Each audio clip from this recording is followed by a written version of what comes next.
এটা রুহু, প্রতিটা মানুষ মালাকুল মাউতকে দেখতে পায়। আপনিও দেখবেন, আমিও দেখব। মুমিনদের কাছে এসে মালাকুল মাউত একজন যুবকের বেশে সাদা ধবধবে জুব্বা পরে সুগন্ধি মেখে মুমূর্ষু ব্যক্তির শিয়রে বসে বলে, ইয়া আইয়াতুহান নাফসুল মুতমাইন্না, হে প্রশান্ত আত্মা, উখরুজি ইলা মাগফিরাতুল্লাহি ওয়া রিদওয়ানি, আল্লাহর ক্ষমা আর দয়ার দিকে বের হয়ে আসো। বলা মাত্রই মুমিনের আত্মাটা স্মুথলি বের হয়ে আসে। কাফান মিন আকফানিল জান্নাহ, হানুত মিন হানুতিল জান্নাহ, জান্নাত থেকে আনা সুগন্ধি কাফনের মধ্যে পেঁচিয়ে তিনি রূহটাকে নিয়ে ইল্লিনে চলে যায়। সরাসরি দেখে মালাকুল মাউতকে। আর যারা ইসলাম বিরোধী, কোরআন বিরোধী, তাদের সামনে এসে মালাকুল মাউত ত্রাস সৃষ্টি করে। আগে ধমক। হাইওয়েতে মাঝে মাঝে ডাকাতি হয় না? বাসগুলোর মধ্যে যখন ডাকাতি হয়, বাসে থাকে 50 জন, ডাকাত ঢুকে 5 জন। এই 5 জনের ভয়ে সবগুলো পেশাব করে দেয়, কারণ ত্রাস সৃষ্টি করে। এসেই চাইনিজ কুড়াল দিয়ে আগে কুবায় দেয় 4-5 জনের। রক্ত দেখে কি দেওয়ার সব আগে রেডি করে রাখে। মালাকুল মাউত এসে কাফের, নাস্তিক, মুশরিকদের সামনে সেরকম একটা ত্রাস সৃষ্টি করে। ভয়ে লোকটা কাঁপতে থাকে। ওর কাছে ভদ্র ভাষায় কথা বলে না, সুন্দর জামা পরে আসে না, কালো কুচকুচে চেহারা, ভয়ঙ্কর একটা রূপ নিয়ে, আকৃতি নিয়ে ইসলাম বিরোধীদের মাথার সামনে আসে। দুর্গন্ধযুক্ত চেহারার দেহ নিয়ে ধমক দিয়ে বলে, ও পাপাত্তা, ইয়া আইয়াতুহান নাফসুল খাবিসা উখরুজি ইলা গাদাবিল্লাহ, হে পাপাত্তা, আল্লাহর রাগ, ক্রোধ আর গজবের দিকে বের হয়ে আয়।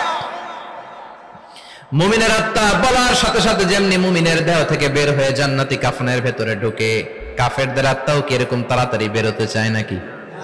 কাফেরদের আত্মা বেরোতে চায় না। ডানে দৌড়, বায়ে দৌড়, সামনে দৌড়, পেছনে দৌড়, আহা, দৌড়াদৌড়ি করে।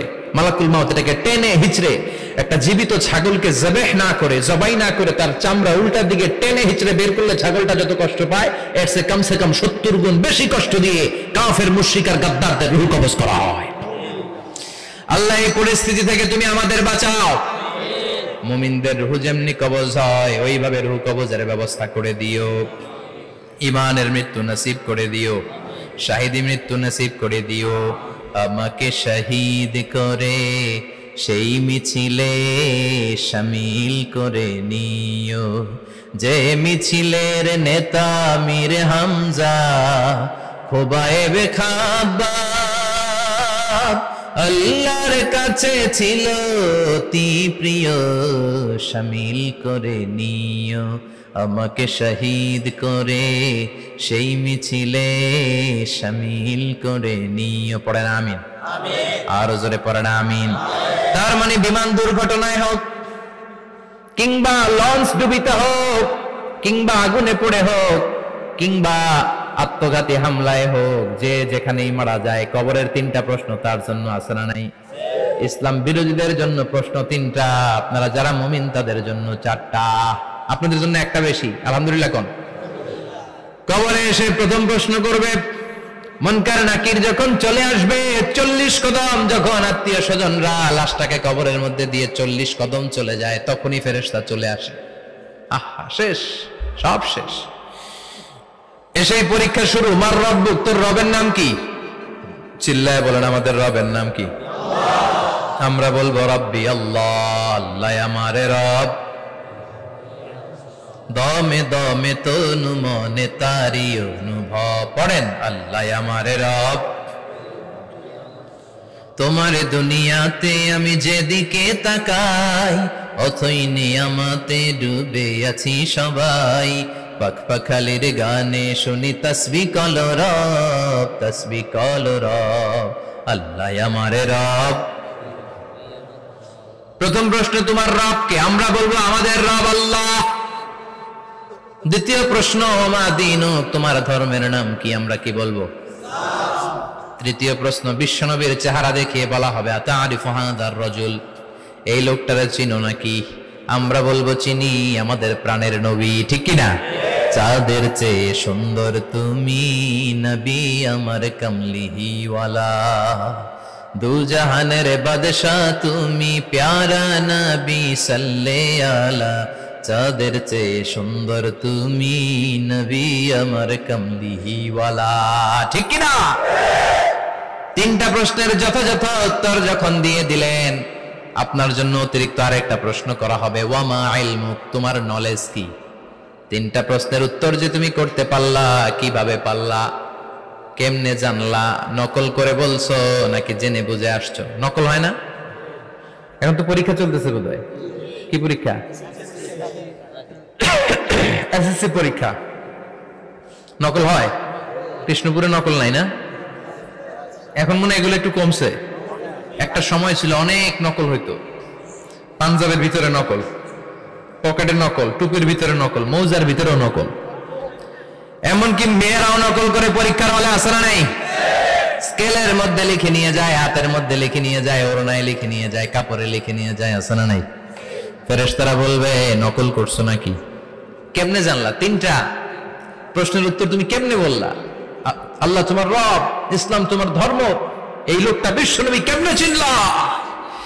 আপনাকে তখন বলতে হবে আমি কোরআন থেকে শিখেছি, আমি হাদিস থেকে শিখেছি, আমি ইসলাম জেনে বুঝে মেনেছি, আমি আন্দাজে কোথাও ঘুরি নাই। চিল্লা এখন ঠিক কিনা? আপনাকে বলতে হবে। এজন্য শিখতে হবে, প্রতিনিয়ত ইসলাম সম্পর্কে জানতে হবে, আখের গোছাতে হবে, জীবনটাকে আলোকিত করতে হবে। চিল্লায় বলেন ঠিক কিনা? চারটা প্রশ্নই যখন হয়ে গেল, ফেরেশতারা বলবে আহলান ওয়া সাহলান ওয়া মারহাবান বিক, খোশামদেদ, কংগ্রাচুলেশন, খোশামদেদ, কংগ্রাচুলেশন, সব প্রশ্নের উত্তর তুমি পেরেছো। ফায়ুফসাহু লাহু কবরুহু ৭০ যিরান, আপনার কবরটারে ৭০ হাত লম্বা করে দেয়া হবে। ওয়া ইফতাহু লাহু বাবুন ইলাল জান্নাহ, আপনার কবর থেকে জান্নাতের দিকে দরজা খুলে দেয়া হবে। ওয়া ইলবাসু মিন লিবাসি আহলিল জান্নাহ, জান্নাতের দুইটা রেশমি কাপড়ের পোশাক এনে আপনারে পরিয়ে দেয়া হবে। আর বলা হবে নাম কানাউ মিলা আরুস, ঘুমাও, sleep, you should get some sleep now, তোমাকে লম্বা সময় পাড়ি দিতে হবে, ঘুমাও। কানাউ মিলা আরুস, যেমনি বর বাসর রাতে আরামসে ঘুম দেয়, বাসর রাতে যেমনি বর কনেকে নিয়ে মধুর ঘুম দেয়, তুমিও ঘুমাও, কেউ তোমার ঘুম ভাঙবে না। মালাক ইসরাফিলের, কিয়ামতের জন্য ইসরাফিলের সিংহায় যে ফুৎকার আছে, ওই ফুৎকার ছাড়া কোনো কিছুই তোমার ঘুম ভাঙাতে পারবে না। আলহামদুলিল্লাহ পড়েন। আল্লাহ আমরাও যেন চারটা প্রশ্নের উত্তর দিয়ে লম্বা একটা ঘুম দিতে পারি, পড়ে না আমিন। ওয়াম্মাল কাফির ওয়া আহলুশ শিমাল, আর ইসলাম বিরোধী যারা, তাদের সামনে আসবে মালাকান আসওয়াদান আজরাকান, কৃষ্ণ বর্ণের দেহ, নীলাভ বর্ণের দুটো চোখ, গায়ের রং কালো, চোখের রং নীল। দেখতে কেমন লাগে? আলিফ লাইলার ভূতের মতো। কথা কন? গায়ের রং কালো, চোখের রং নীল। ফেরেশতা দুইটা আসবে, এসে ত্রাস সৃষ্টি করবে, এসে বলবে বল তোর রবের নাম কি? মার রব্বুক। ইসলাম বিরোধী মুশরিক, কাফের, নাস্তিক এরা বলবে আমি জানি না আমার রবকে, আমি জানি না, আমি তো আজীবন শুধু চেয়ার করেছি, মদ খেয়েছি, আমি ধর্ষণে সেঞ্চুরি করেছি দুনিয়ার বুকে, আমি টেন্ডারবাজি করেছি, চাঁদাবাজি করেছি, আমি মাস্তানি করেছি, আমার দাপটে এলাকার ইসলাম প্রিয়রা বাসায় ঘুমাতে পারে না। আমি ছিলাম টেন্ডারবাজ, আমি ছিলাম গডফাদার, সন্ত্রাসীদের লিডার, আমি ছিলাম ডন 1 2 3 সব, আমি ছিলাম ডনের ডন, আমি ছিলাম মাস্তান, রংবাজ, রব টপ কি আমি তো জানি না। লাদ্রি লাদ্রি, আমার জিজ্ঞেস করো না। আবার প্রশ্ন করা হবে ওয়ামা দীনুক, তোর ধর্মের নাম কি? বলবে লা আদরি, আমার কোনো ধর্ম নাই, আমার কোনো ধর্ম নাই, আমি শুধু মৌজ মাস্তিতে ছিলাম, আমি আনন্দ ফুর্তি করেছি, ইসলাম নিয়ে আমার মাথা ব্যথা ছিল না, আজীবন ইসলামরে আমি বাস দিয়েছি। চিল্লায় বলেন ঠিক কিনা? ইসলাম বিরোধীদের সাথে ছিল আমার চলাফেরা, আমার সব সাঙ্গপাঙ্গ ছিল গুন্ডা বদমাশ, ইসলাম বিরোধী। রব কি, ইসলাম কি, এগুলো আমি জানি না, আমার এগুলো জিজ্ঞেস করো কেন? ধর্ম কি আমি জানি না, আমি কিচ্ছু মনে করতে পারছি না।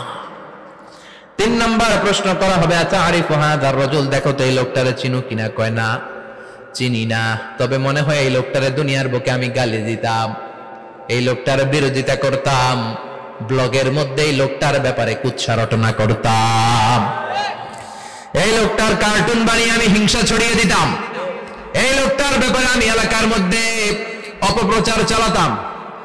ফেরেশতারা বলবে তাই, এই ছিল তো ডিউটি, দাঁড়া এখনই আমাদের খেলা শুরু, এখনই শুরু।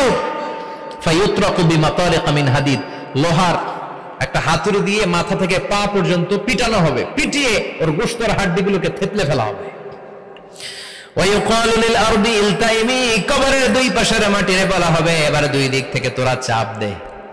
চাপ দেয়া হবে, ধাক্কাধাক্কি করেও সে সুবিধা করতে পারবে না। মাটি আস্তে আস্তে আস্তে আস্তে দেহের দুই দিকে লেগে এমন জোরে দুইটা চাপ দিবে, ফাতাখতালিফা আদলাউহু, তার ডান পাশের পাজরের হাড্ডি বাম দিকে ঢুকে যাবে, বাম দিকের হাড্ডি ডানে চলে যাবে। বিশ্বনবী বললেন এই হাতুড়ি দিয়ে পিটানোর শাস্তি, কবরের চাপ দেওয়ার শাস্তি চলতেই থাকবে হাত্তাল কিয়ামা, কিয়ামত পর্যন্ত।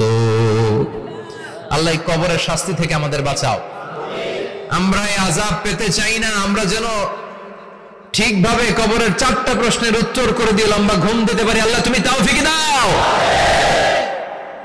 এজন্য আল্লাহ বললেন, গোলাম দুনিয়া নিয়ে পাগল হয়ে থেকো না। এই দুনিয়ার জীবন আসল জীবন নয়, আসল জীবন হলো কবরের জীবন। জোরে বলেন ঠিক কিনা?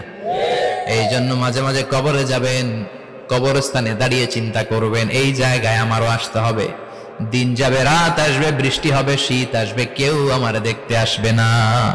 একা থাকতে হবে, একা, বড় একা, অন্ধকার, বড়ই অন্ধকার। ওই কবরের জীবনের সামান গোছানোর দরকার আছে না নাই? ওই কবরে সুখে শান্তিতে থাকতে চাইলে নামাজ পড়ার দরকার আছে না নাই? কোরআন পড়ার দরকার আছে না নাই? ছেলে মেয়েগুলোরে মানুষের মতো মানুষ করার দরকার আছে না নাই?